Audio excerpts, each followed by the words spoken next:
Muy buenas tardes, hermanos. Vamos a entonar el canto Acampados en Montes de Luz. Canto número 224. Canto número 224.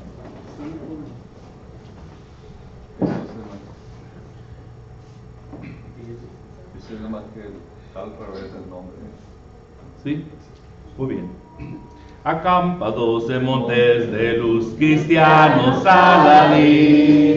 La noche se acerca ya, vamos a resistir. Contra Satán y su poder, luchar sin desmayar.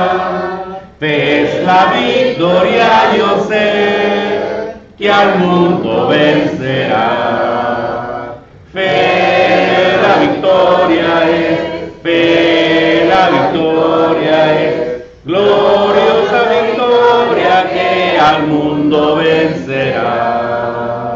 Nuestro perdón es el amor, las armas Dios nos da. Marchemos como los santos que en gloria triunfan ya. Ellos por fe salieron a pelear con rapidez.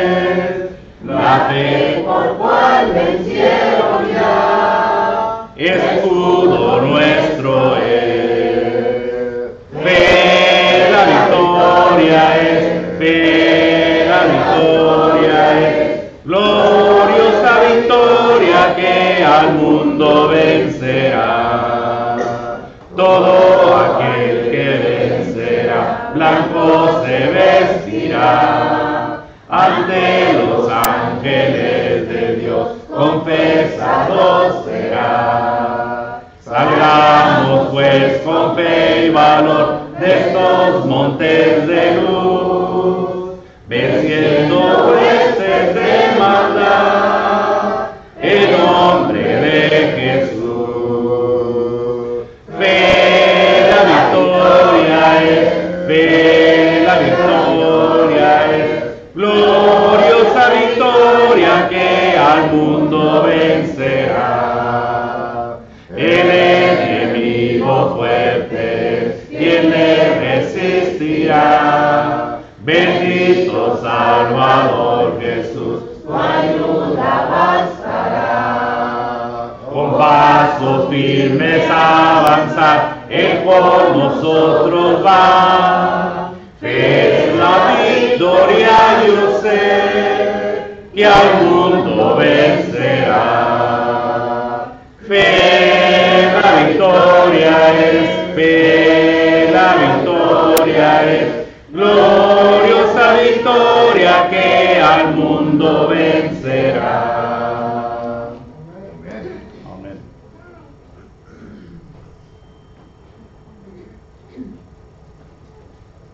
Vamos a cantar el canto número 170, Oh cuánto amo a Cristo.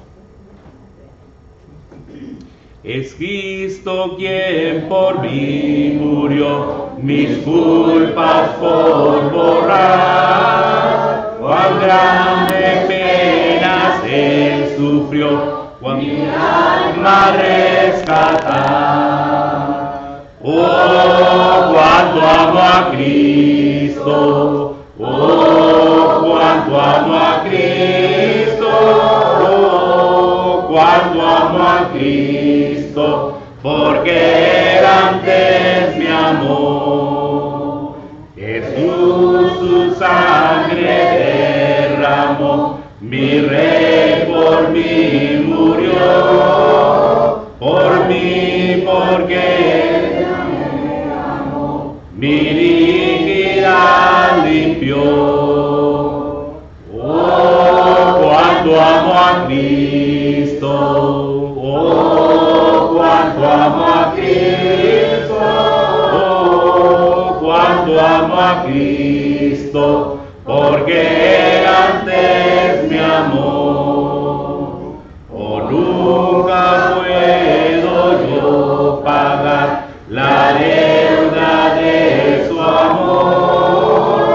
Estoy aquí, mi Salvador, recíbeme, Señor. Oh, cuánto amo a a Cristo, oh, cuánto amo a Cristo, cuánto amo a Cristo, porque Él antes me amó.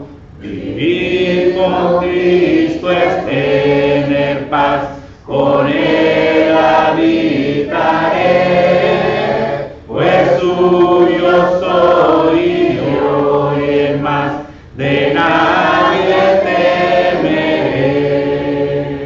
Oh, cuánto amo a Cristo, oh, cuánto amo a Cristo, cuánto amo a Cristo, porque Él antes me amó.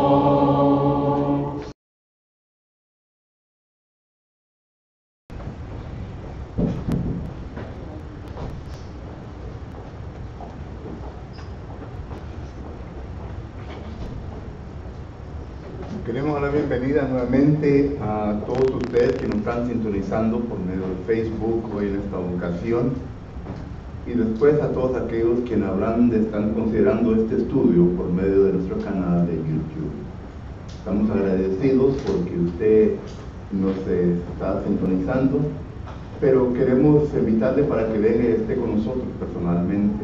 Estamos en la ciudad de Edinburgh, Texas. Estamos localizados en el 4002 East Richardson Road, aquí en esta ciudad. Solo que le invitamos a usted y a su familia para que venga y esté con nosotros. Para ustedes que nos están sintonizando y tienen algunas preguntas concernientes de lo que vamos a estudiar en esta ocasión, ahí en su pantalla aparecen varios medios con los cuales ustedes pueden poner en contacto con nosotros. Los ancianos de esta congregación están listos y preparados para oír lo que usted tenga que presentarles durante su pregunta que habrán de tener. Pero le invitamos para que venga personalmente y esté con nosotros. Para el resto de nosotros quienes estamos aquí, hermanos, pues contentos y alegres, porque el Señor nos da nuevamente otra oportunidad de poder reunirnos y estudiar otra porción más de su bendita palabra. Vamos a continuar el estudio que iniciamos el mes pasado. Solamente estudiamos, me parece que un punto de este sujeto o tema que hemos estado considerando, a lo cual hemos nombrado miembros de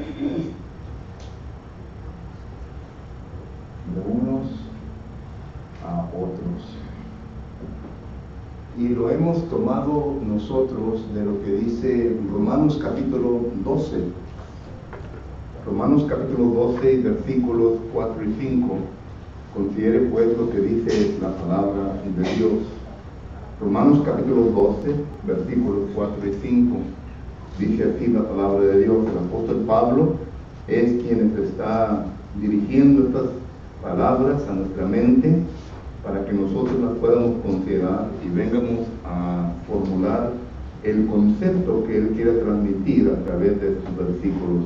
Dice, porque de la manera que en un cuerpo tenemos muchos miembros, pero no todos los miembros tienen la misma función. Así que, siendo muchos, somos un cuerpo en Cristo, y todos miembros los unos de los otros. Y este es el tema que estamos considerando, miembros unos de los otros. Cuando leímos este pasaje, algunas personas han tomado el concepto de que nuestro Señor, o más bien de que el apóstol Pablo está hablando concerniente a diferentes sectas o dominaciones, porque va en conjunto con lo que dice Efesios capítulo 1, versículo 22 y 23, y nos dan a entender ellos que existe una cabeza, pero que existen dos cuerpos o más. ¿Okay? Lo pongo así: la cabeza, claro que es Cristo Jesús, y según ellos interpretan de que este pasaje está hablando de que Cristo es la cabeza, que Cristo es la autoridad, pero que hay diferentes miembros y que cada miembro, ¿verdad? Esto se puede nombrar los bautistas, esto se puede nombrar la Iglesia Católica, etcétera, ¿verdad? Solo que según ellos dan este pensamiento, pero no es lo que la palabra del Señor nos está enseñando, sino que lo está enseñando ahí en este versículo de que existe solamente un cuerpo, lo que habla Colosenses capítulo 1 y versículo 18, y también Colosenses capítulo 1 versículo 24, y otros versículos en donde nos habla de que la iglesia de Cristo es singular. Ya hemos estudiado este punto hace miércoles pasados concerniente a la singularidad de la iglesia, y nos está dando a entender de que el cuerpo de Cristo Jesús es compuesto de muchos miembros, como lo tenemos aquí en este momento. Y entonces, cuando entendemos este concepto, nos damos cuenta de que el apóstol Pablo nos está hablando sobre ciertas obligaciones, o nos está hablando de que usted y yo tenemos obligaciones hacia de uno al otro. Y la pregunta entonces es, ¿cuál es mi obligación hacia el hermano Eduardo? ¿Cuál es la obligación mía hacia el hermano Jaime? ¿Cuál es mi obligación hacia el hermano Mike? Como predicador, ¿cuáles son mis obligaciones? Como miembro del cuerpo de Cristo Jesús, ¿cuáles son mis obligaciones? Y empezamos el estudio mirando primeramente, ¿verdad?, que una de mis obligaciones es de amar. Este es el partido, hermanos, que me trajo. Debemos de amar unos a otros. Y claro que esto es un punto que estudiamos en 1 de Pedro, capítulo 1, versículo 22, y capítulo 2, versículo 17. Claro que usamos otros versículos en donde nos habla concerniente a que debemos de amarnos unos a los otros. Pero en ocasiones, ¿verdad?, entendemos lo que esta palabra significa para mí y la manera en cómo yo debo de expresar mi amor hacia mi hermano y hermana. Y estuvimos hablando, parece que pasamos 2 domingos estudiando sobre este punto. Pero en esta ocasión vamos a estudiar otra responsabilidad que yo tengo hacia mis hermanos. Y es la palabra que dice usted. Pues parece que está trabajando bien, pero también no sé.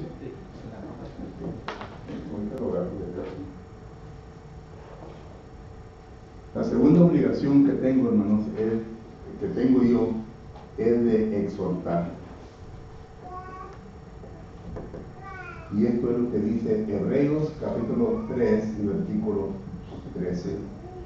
Y quiero que por favor abra su Biblia a Hebreos capítulo 3 y versículo 13. Considere pues lo que dice la palabra de Dios. Hebreos capítulo 3 y versículo 13 dice: antes exhortaos los unos a los otros cada día, entre tanto que se dice hoy, para que ninguno de vosotros se endurezca por el engaño del pecado. Noten que aquí está hablando de un proceso, un desarrollo que nos da a entender de que el pecado tiene su desarrollo, hermano. Cuando el pecado entra en mi vida, me lleva a un punto de rebeldía. Es lo que la palabra endurezca quiere decir, endurecer, para que ninguno de vosotros se endurezca. El pecado convierte la mentira en verdad. Y por lo tanto, entonces, comienza ya cuando uno viene a aceptar lo que el pecado le presenta, no solamente se convierte en esclavo del pecado, como dice Romanos capítulo 6, versículo 16, sino que el siguiente punto del pecado es de llevar a la persona a rebelarse en contra de la verdad de Dios, en totalidad. Esto fue lo que pasó con Eva. Primera Timoteo capítulo 2, versículo 8 en adelante nos habla de eso, que Eva fue la que fue engañada por Satanás. Y aquí miramos nosotros el proceso del desarrollo del pecado. Primeramente, cambia la verdad de Dios, o cambia la mentira hacia la verdad de Dios, lo cual no es verdad de Dios, sino que es mentira, es engaño. Y cuando la persona acepta esto, entonces ya lo lleva al punto de rebeldía. Y cuando viene a rebelar en contra de Dios, entonces el siguiente proceso, ¿verdad?, es de ya completamente rechazar toda la verdad de Dios. Es decir, el corazón de la persona, y cuando hablo de corazón, la mente ya se viene a entenebrecer. Aquí empieza, en Hebreos capítulo 3, versículo 13, empieza los primeros pasos del pecado. Y luego, en Efesios capítulo 4, versículo 17, ya es la conclusión del pecado. Noten hasta dónde lleva el pecado. Por medio de estos versículos, de Hebreos 3:13 y Efesios 4:17 al 19, ahí tiene ya el desarrollo completo del pecado en la vida del ser humano. Entonces, por eso es importante este ejercicio que usted y yo tenemos que hacer uno al otro. Nos da a entender también de que usted y yo no somos perfectos y que necesitamos la ayuda de mis hermanos, de nuestros hermanos, para que así nosotros podamos siempre mantenernos firmes. Entonces, vamos a empezar primeramente con la palabra, la definición de la palabra exhortar.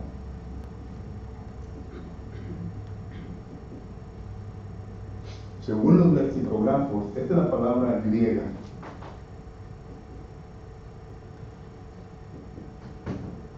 Para kaleo, es una compostura de dos palabras griegas. Y según los lexicógrafos nos dan a entender que la palabra para simplemente significa acercarse, venir acercas, ¿ok? Un llamamiento. Y luego la segunda palabra, la palabra kaleo, es la palabra que según los lexicógrafos definen como una invitación. Entonces, en conjunto, estas dos palabras, según los lexicógrafos, dicen que exhortar simplemente es una invitación a que la persona se acerque a uno. Pero entonces viene la pregunta, ¿para qué invitamos a alguien para que venga a acercarse a uno? ¿Para qué? Bueno, hay varias maneras o varias razones en por qué uno invita a otras personas para que se acerque a uno.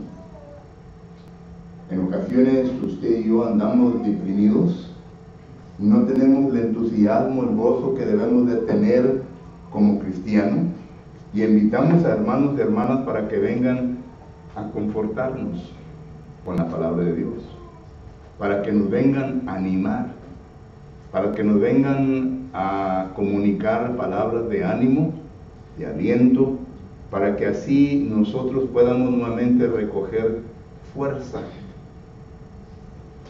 Si usted anda desanimado, ¿va a buscar a alguien que también ande desanimado para que lo anime?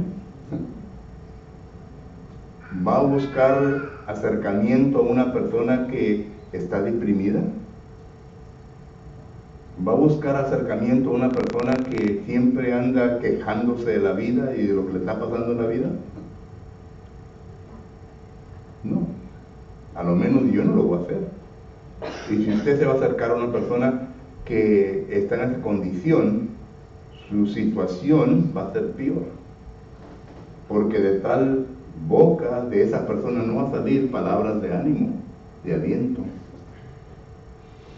No lo va a confortar, no le va a sustentar con las fuerzas que usted necesita. Entonces se trata de buscar, se trata de invitar a personas que vengan a su vida para que los pueda alimentar, los pueda fortalecer. Porque la vida cristiana, hermanos, no es una vida fácil, ¿verdad? Como usted la sabe bien. Hay ocasiones que nos vienen cosas y que nos dejan maravillados, perplejos, ¿verdad? Por lo que ocurre en nuestra vida. Y no entendemos el por qué.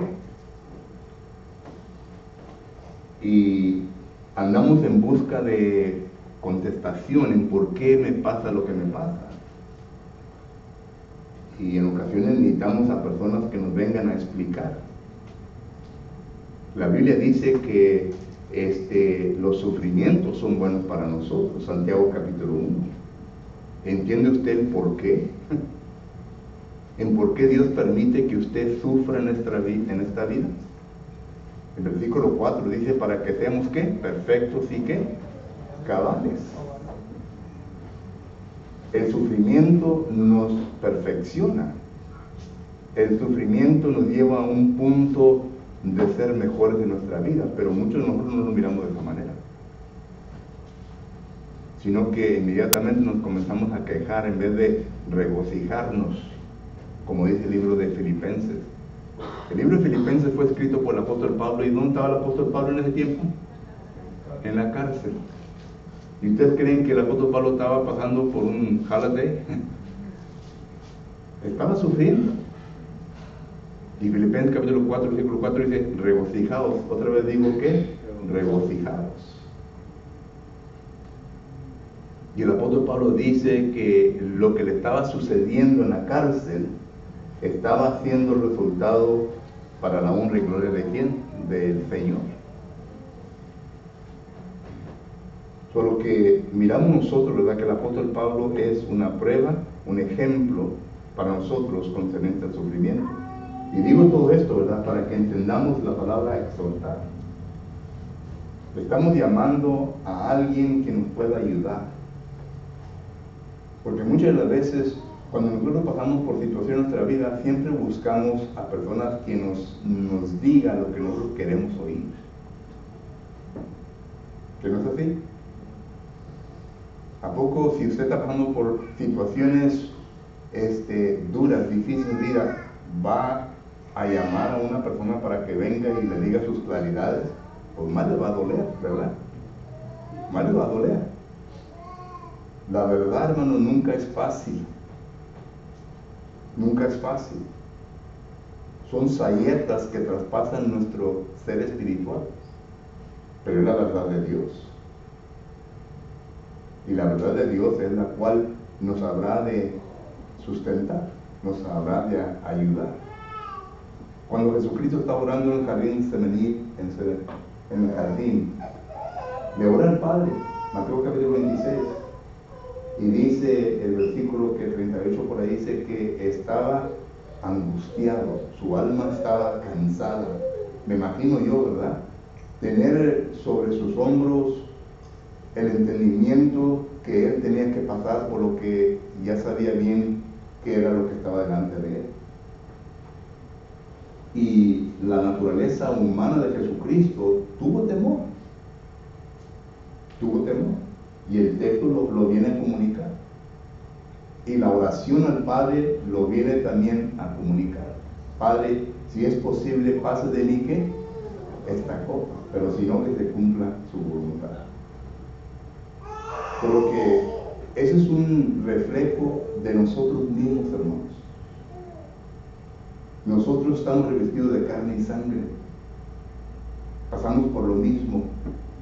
No importa qué tanto nos vengamos a demostrar que somos espirituales, cuando vienen los sufrimientos vamos a pasar por lo mismo.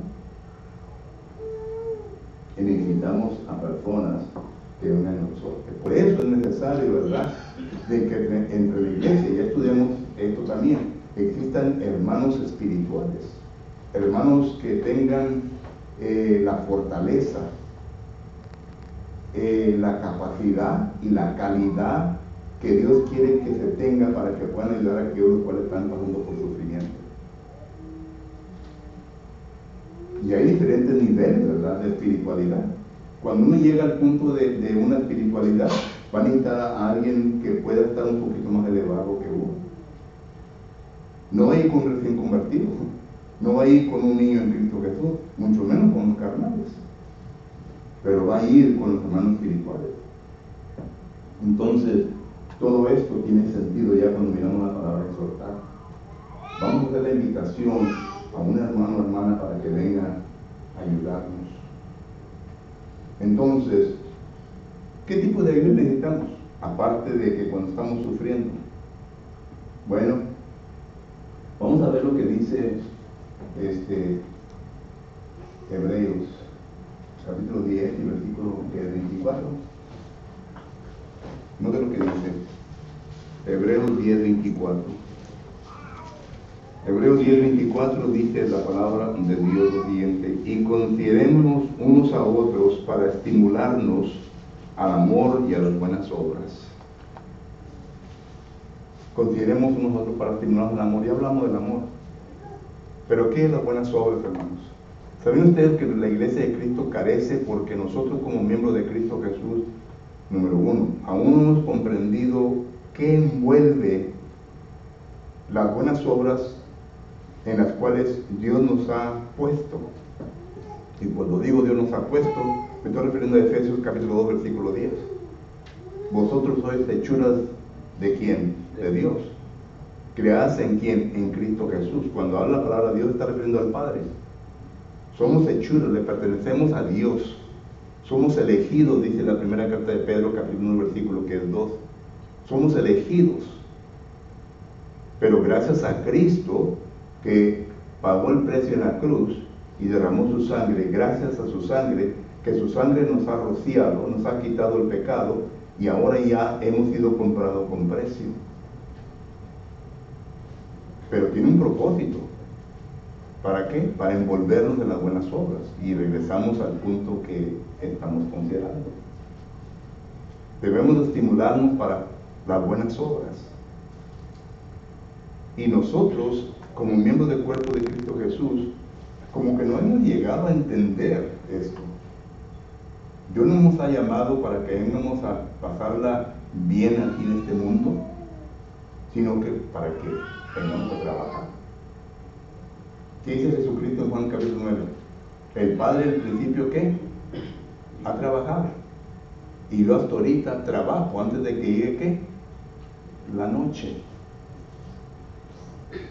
Entonces, si el Padre ha trabajado y Cristo trabajó antes de que llegara la noche, entonces, ¿no creen ustedes que usted y yo debemos de trabajar en las obras que Dios nos ha puesto por delante, nos ha preparado, hasta que la noche venga? Lo cual viene la pregunta: ¿en qué obras me he envuelto yo? Y por eso es necesario que nos vengamos a exhortar uno al otro, para que vengamos a cumplir estas obras que tenemos por delante de nosotros, para que podamos trabajar, funcionar como un solo cuerpo. Y otra vez, cuando hablamos de obras, tenemos que considerar, ¿verdad?, que no todos, hermanos, somos manos, porque regresamos a lo que dice el apóstol Pablo en 1 Corintios capítulo 12. No todos somos manos, no todos somos ojos, y se va la lista. Entonces quiere decir que cada uno de nosotros en particular tenemos capacidad para poder desarrollar aquello cual Dios nos ha dado. Y esto regresa a lo que dice la primera carta de Pedro, capítulo 4 y versículo 10. En la primera carta de Pedro, capítulo 4, versículo, o es el 11, déjenme ver. Dice la palabra de Dios lo siguiente. Primera carta de Pedro, capítulo 4 y versículo 10. Cada uno según el don que ha recibido. Entonces, ¿qué don he recibido yo? ¿Qué dones he recibido yo? El apóstol Pablo dice en su segunda carta a Timoteo, capítulo, déjenme ver,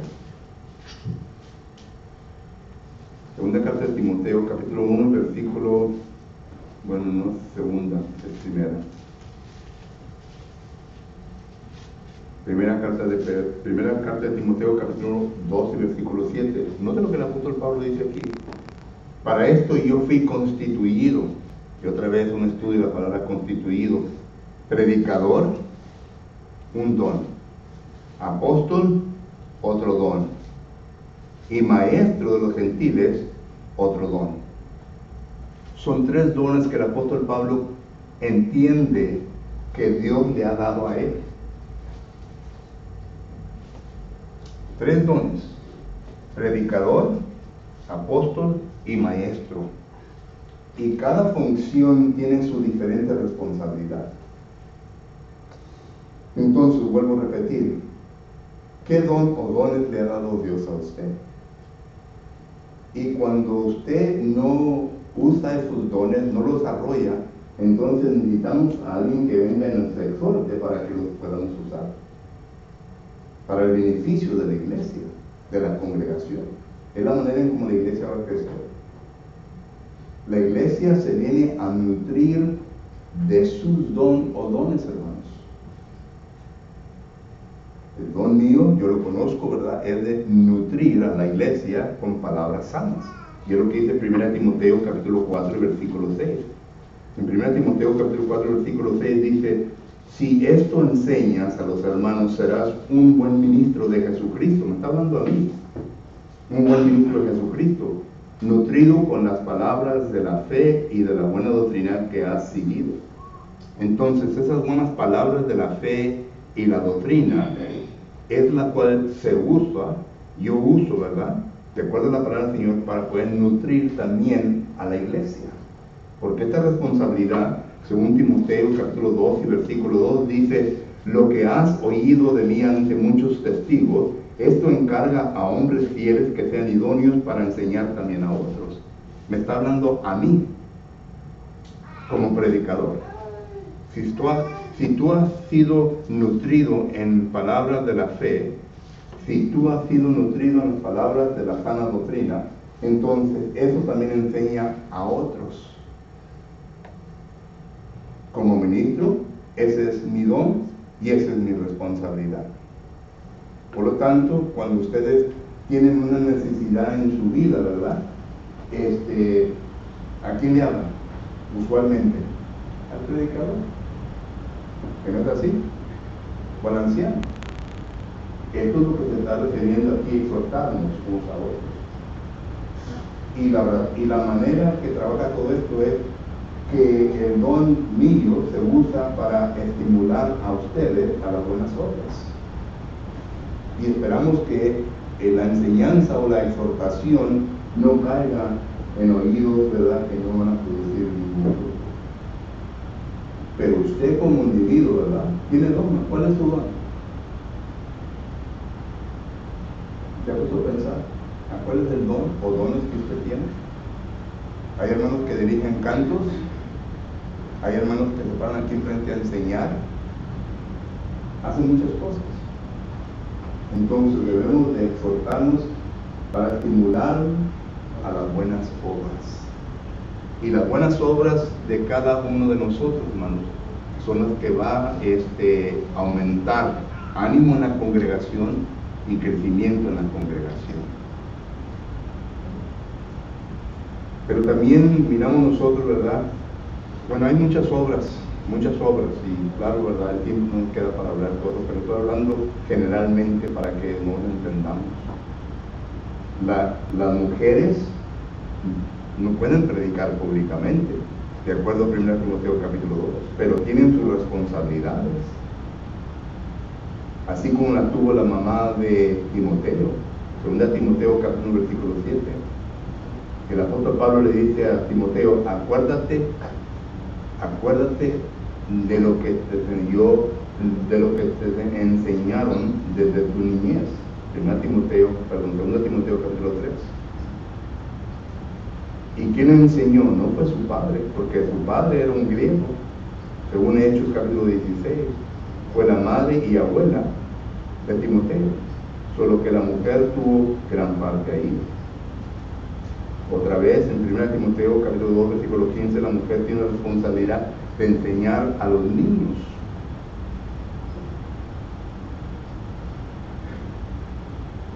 Solo que entonces miramos nosotros, ¿verdad? Que eso es, y claro, ¿verdad? Que ahí está, tiene que ver con las palabras escritas ahí, hermano.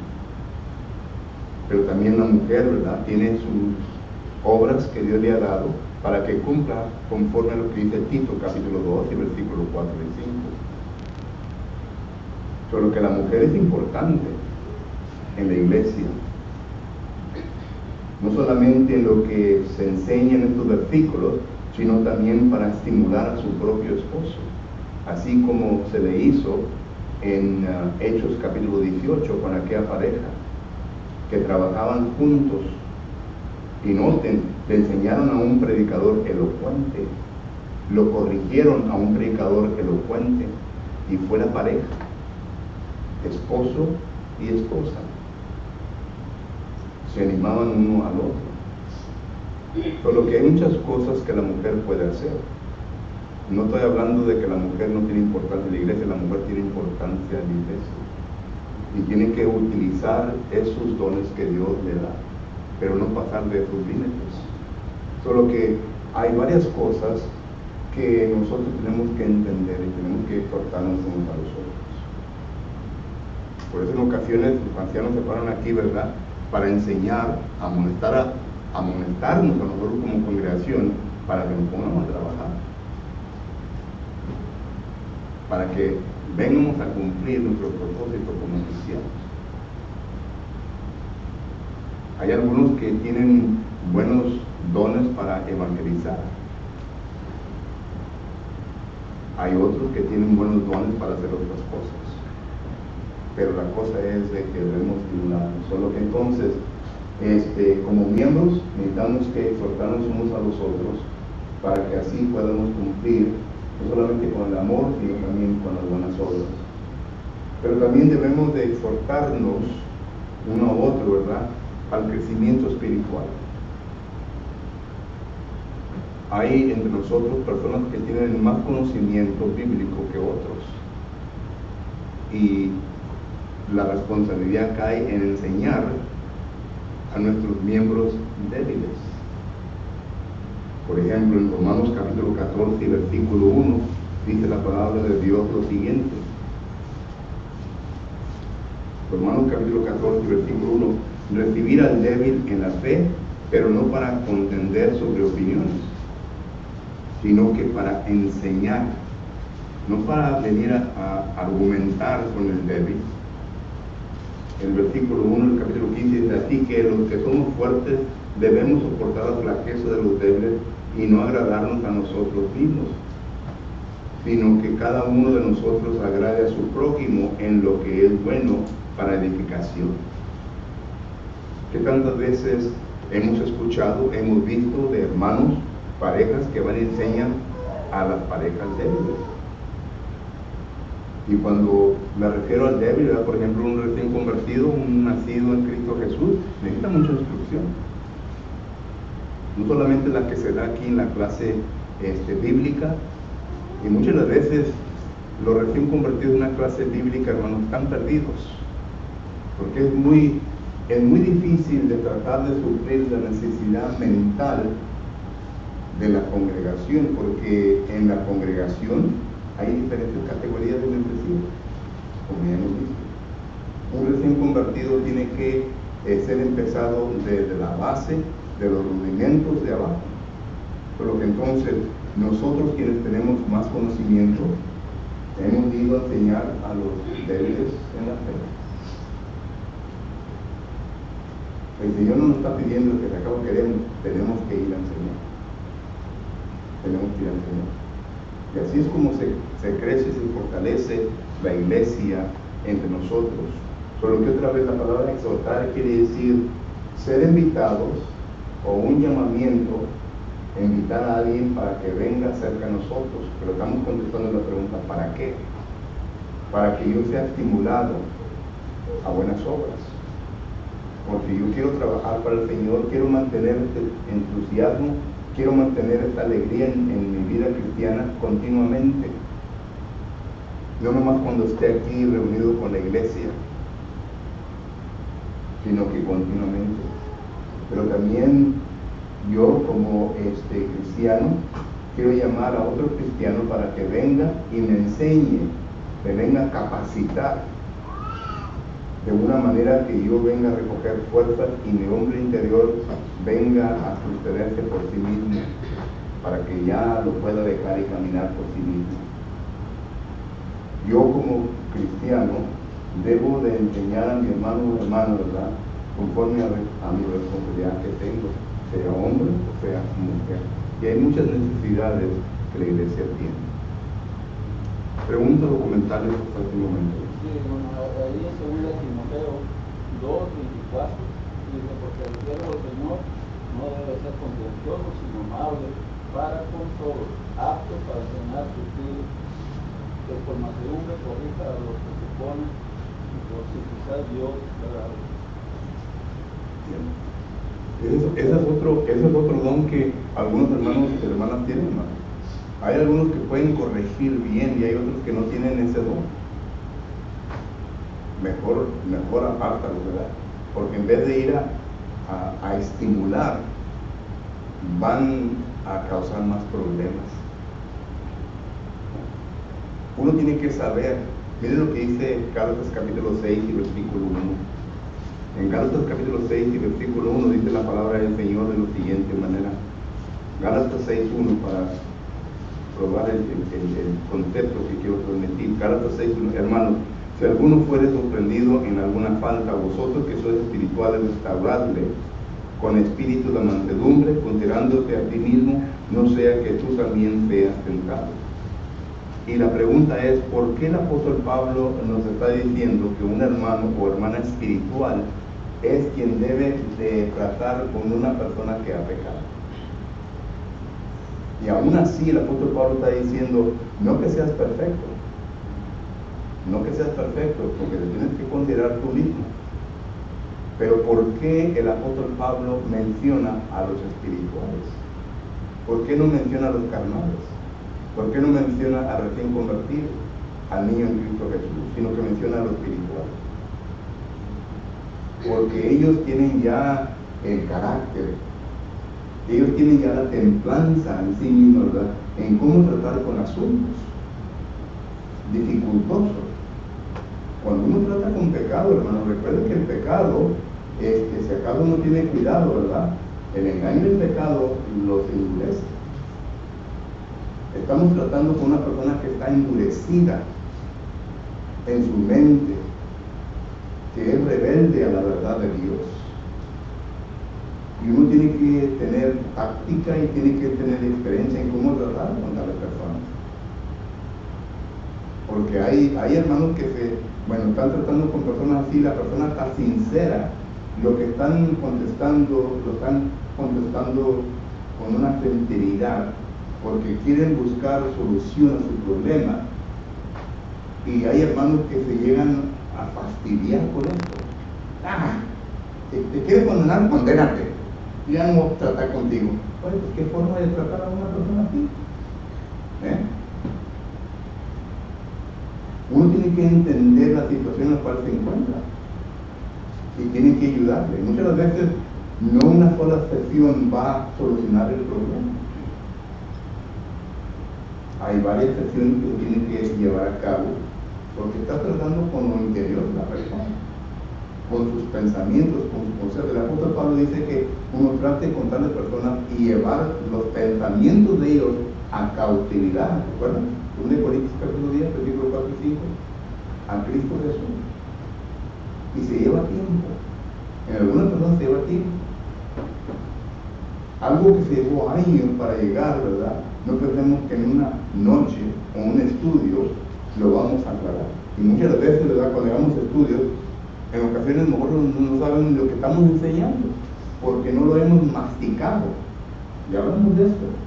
Sino que tomamos un libro y escuchamos conceptos de otra persona, no nos conocemos esos conceptos, no los hemos hecho parte nuestra y queremos transmitirlos a otra persona. Y cuando la persona tiene preguntas y nosotros no podemos contestar los conceptos, nos fastidiamos.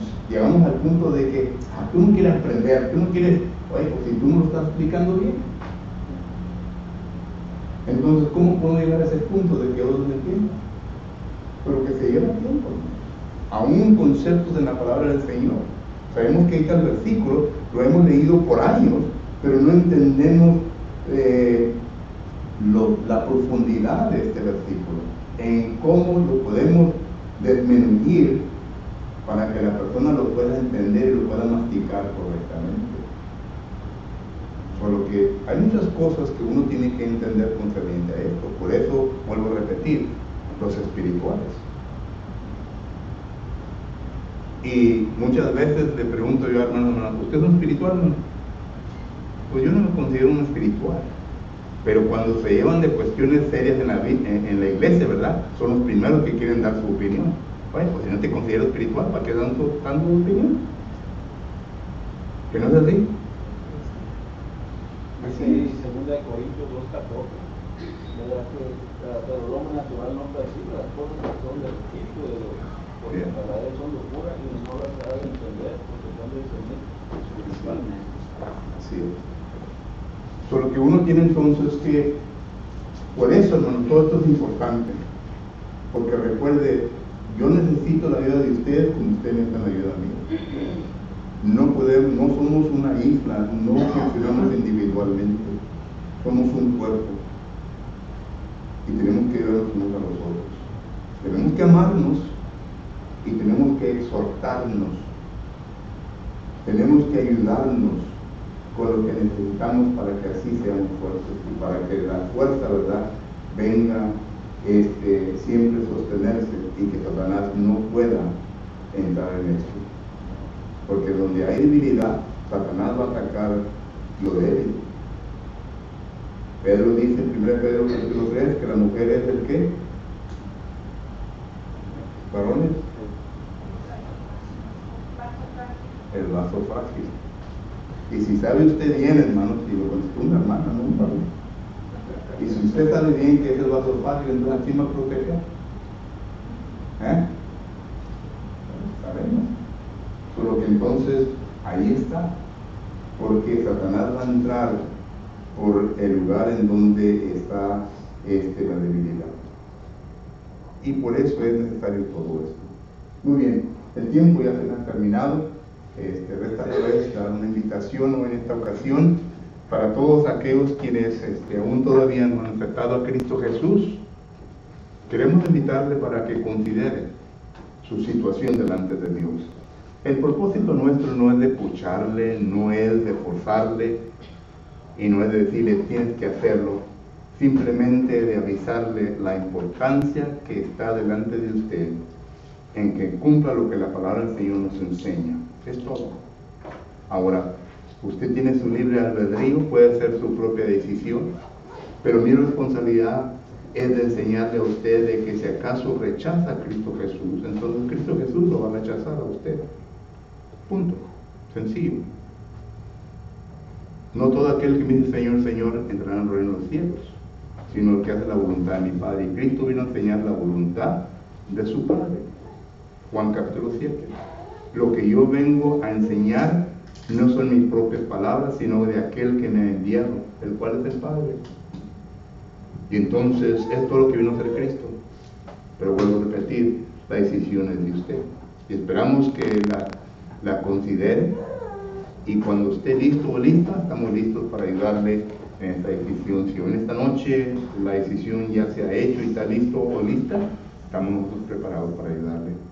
Si entre nosotros se encuentran miembros del cuerpo de Cristo Jesús que aún también no han tomado su decisión en serio y han fallado en contra de Dios, pues tanto usted, hermano o hermana, también necesita que arrepentirse. Los apóstoles le dijeron a Simón, arrepiéntate, Hechos capítulo 8, porque él aún siendo cristiano había cometido falta ante Dios, y ya le hicieron saber a Simón que si acaso no había arrepentimiento, Dios nos debe perdonar. Y es lo que le estamos diciendo en esta ocasión.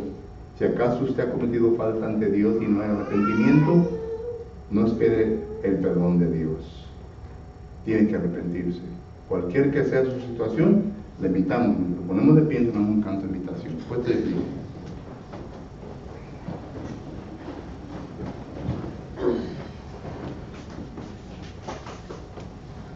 Gracias a Dios que ha permitido a los hermanos darle el estudio en esta tarde. Vamos a entonar el canto Firmes y Adelante, canto número 115. Firmes y Adelante. Firmes y adelante, huestes de la fe, sin temor alguno, que Jesús nos ve, que fe soberano, Cristo al frente va, y la regia enseña, trebolando está. Firmes y adelante, huestes de la fe, sin temor alguno, que Jesús nos ve. Al sagrado nombre de nuestro Adalí, tiembla el enemigo y huye de ahí. Nuestra es la victoria, dada a Dios Lord, y óigalo el averno, lleno de pavor. Firmes y adelante, huestes de la fe, sin temor alguno, que Jesús nos ve. Muévese potente la iglesia de Dios, de los días gloriosos marchamos en pos. Somos solo un cuerpo y uno es el Señor, una la esperanza y uno nuestro amor. Firmes y adelante, huestes de la fe, sin temor alguno, que Jesús nos ve. Tronos y coronas pueden perecer, de Jesús la iglesia fiel habrá de ser.